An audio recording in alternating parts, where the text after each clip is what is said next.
Pemirsa, Anda masih bersama kami dalam Berita Lampung. Bagi Anda yang baru bergabung, berikut Berita Lampung pilihan hari ini.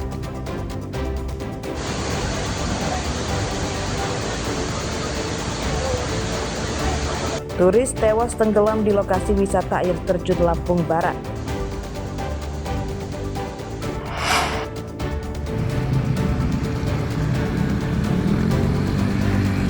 Akibat remblong, tronton hantam dua mobil di jalan lintas timur Sumatera.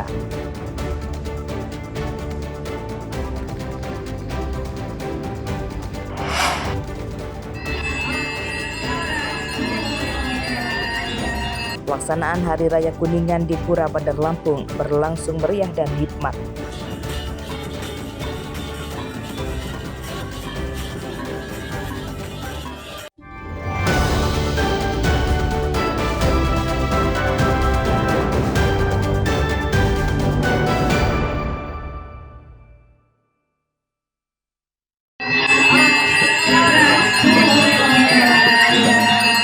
Hari Raya Kuningan digelar meriah dan hikmat oleh umat Hindu di Lampung pada Sabtu siang. Salah satu lokasi pusat ibadah Kuningan di Pura Kahyangan Jagat Kerti Buana di Kecamatan Wailunik, Bandar Lampung. Ibadah Kuningan digelar sejak pagi hingga malam. Para umat dan pengurus pura membawa banten berwarna kuning seperti tumpeng ketupat, buah-buahan sebagai bentuk penghormatan kepada para leluhur dan dewa. Hari Raya Kuningan jadi waktu suci untuk memanjatkan doa, ucapan syukur, serta berbagi pesan kebaikan kepada keluarga dan kerabat. Hari Raya Kuningan adalah hari raya umat Hindu yang menandai puncak rangkaian perayaan hari raya setelah Galungan yang dirayakan 10 hari setelah Galungan pada hari Saniscara Kliwon Wuku Kuningan. Pada tahun ini Hari Raya Kuningan diperingati pada tanggal 29 November.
Makna penting Hari Raya Kuningan adalah untuk memohon anugerah kepada Sang Hyang Widiwasa dalam wujud Sang Hyang Parama Wisesa, yaitu roh-roh suci dan para pahlawan Dharma, serta untuk menyingkirkan sifat-sifat buruk dan memohon keselamatan.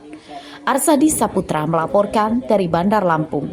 Lampung melindungi kita semua, terhindar dari hal-hal yang tidak kita harapkan, tidak kita inginkan. Kita menjadikan Indonesia naik kelas dan sesungguhnya. Upaya perbaikan ekonomi tanah air terus dilakukan oleh seluruh pihak, diantaranya oleh Universitas Lampung yang menyelenggarakan diskusi bedah buku Indonesia naik kelas yang bertujuan mendukung semangat hilirisasi dan penguatan daya saing perekonomian daerah. Dalam diskusi lebih menguatkan pentingnya keterlibatan industri kearifan lokal. Dalam hal ini, Lampung memiliki sebagian besar kebutuhan pasar nasional dan dunia, mulai dari sektor pertanian sawit, tebu, singkong, getah karet, hingga perikanan dan udang. Sayangnya, potensi yang ada itu belum dikelola pemerintah secara maksimal, sehingga belum berdampak pada peningkatan ekonomi daerah. Untuk mencapai Indonesia naik kelas, pemerintah Provinsi Lampung dituntut memiliki keunikan produk yang dikembangkan serta meningkatkan pendapatan para pekerja. Naik kelasnya Lampung harus ditunjang oleh pertumbuhan ekonomi yang juga naik. Nah, di sini kita harus membangun apa yang menjadi distinctiveness-nya di Lampung. Tadi kalau kita lihat framework dari syarat untuk naik kelas apabila kita bisa mengembangkan 3 framework. DAI, distinktif, adaptif, inklusif. Dari segi distinktif itu adalah gimana kita bisa mengembangkan keunggulan lokal Lampung, kearifan lokal Lampung yang bisa didevelop dalam sebuah produk komoditi, product development plan yang punya nilai komersial yang bagus. Artinya bisa ada komersialisasi dari product development plan berbasiskan kepada unggulan lokal di Lampung. Nanti akan ada pedoman teknis ataupun formula yang akan diturunkan dan menjadi pedoman bagi daerah-daerah. Jadi kita menunggu dalam beberapa hari ini, mudah-mudahan itu sudah ada realisasinya. Kita melihat nanti dengan bagaimana kondisi tenaga kerjaan kita, termasuk juga terkait dengan pertumbuhan ekonomi dan inflasi. Nanti kita lihat bagaimana kira-kira keputusan yang akan kita ambil, yang pasti juga memperhatikan hal-hal yang terkait dengan peningkatan kesejahteraan buruh. Itu komitmen kami. Melalui perilisan buku bertajuk Indonesia Naik Kelas, diharapkan bisa menjadi hilirisasi industri Lampung sebagai jalan menuju Indonesia Emas 2045. Hal itu karena Lampung memiliki kekayaan alam yang melimpah serta geopolitik yang sangat strategis. Robi Laste melaporkan dari Bandar Lampung.